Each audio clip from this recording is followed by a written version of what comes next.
People always call and ask us, why should I bring my kids to this experiential learning program with horses? And I have 4 main reasons for you. The first one is the life skills themselves.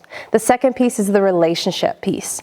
The third is experiential learning. And of course, the last piece is really learning to be a leader of their own lives. The first piece, the life skills piece, is essential because we can learn from books and we learn in school, but how do we learn about life?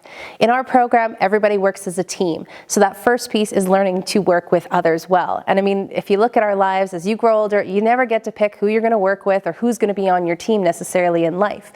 So this is an essential part of just building that initial strong skill of being able to work with others. The other skills that they will learn are things like focus, communication, negotiation, body language, and many, many more that will help your kids to really go onto that first path.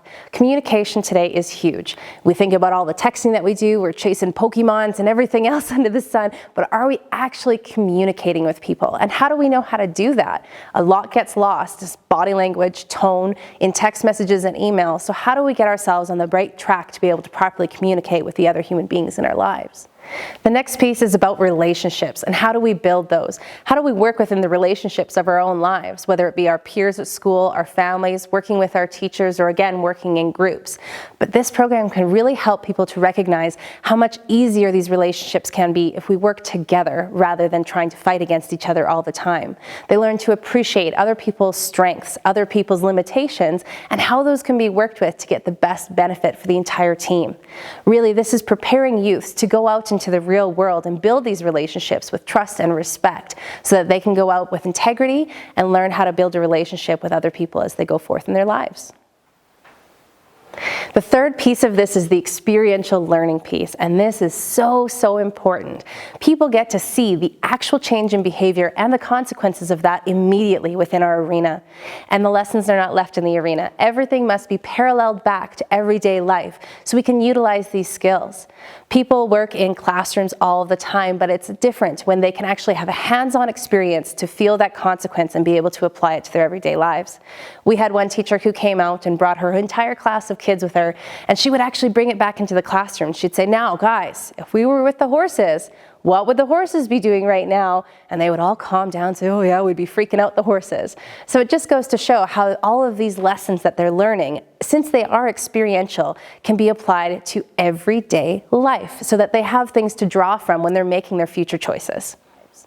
And that leadership piece. Leadership does not mean that you have to be the principal of the school or the head of the cheerleading team or whatever else it may be. It's about being a leader to themselves.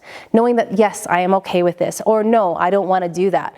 To be able to stand on their own 2 feet and not just follow the pack. They need to be a leader of their own lives. So what would the world look like if we created leaders right from the young age? People need choice, and once youth realize that they have choice in the decisions that they make every single day. They have choice in if they choose to do their homework that night or if they choose to blow it off and go out with friends. Everything in life is a choice, and if we can guide them to make the right choices through their lives, we are preparing youth for life skills that will help them to move forward and be the best person that they can be. Bottom line, what is it that we want for our kids? We want them to be the leader of their own lives. We want them to be able to make their own choices. And we want to know that when we're gone one day, hopefully not soon, but when we're gone one day, that they are totally prepared for what lies ahead of them. Let's build the skills in our kids now so that they have it for their bright, bright futures.